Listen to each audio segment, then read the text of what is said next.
Welcome to AlleyCats Weekly, your weekly look at the Indianapolis AlleyCats. I'm Heath Shanahan.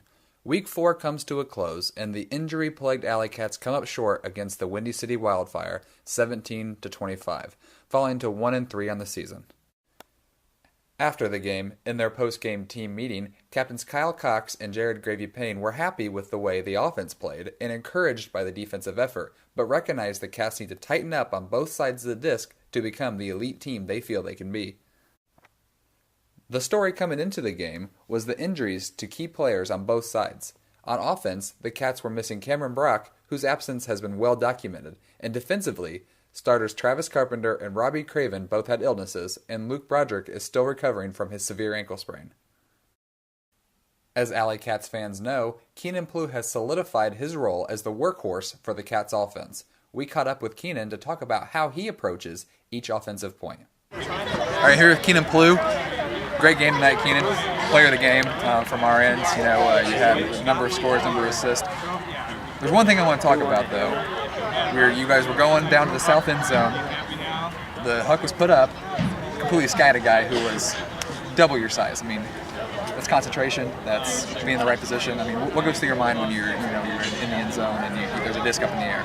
Well, one of those. It's kind of one of those that you hope the guy doesn't turn around soon enough and see it. Especially if you're my size, you're gonna want to wait until it's at its lowest point before you go up. But I don't know. It's one of those where he just didn't turn around in time, and I had first jump on it and was able to get it. Felt good, especially since Casey was on me all week last week, so and he made a couple plays, so it's nice to get a couple of them back this week too. Absolutely. And not only that, but you're becoming more, I don't want to say handler, but kind of that, like we talked about a couple weeks ago, where you're one of the key cogs, you're the underneath guy, and you're putting them 30, 40 yards sometimes. I mean, is that part of the plan? Is it to get you underneath and then have you put it?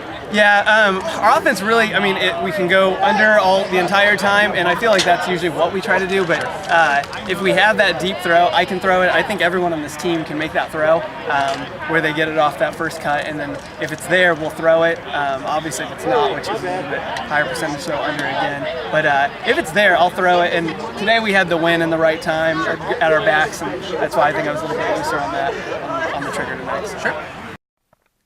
This ends another edition of AlleyCats Weekly. The AlleyCats have the weekend of May 11th and 12th off. Join us next week as we take a closer look at the first 4 games of the season and preview the Cats' next game against the Cincinnati Revolution on May 18th in Indianapolis.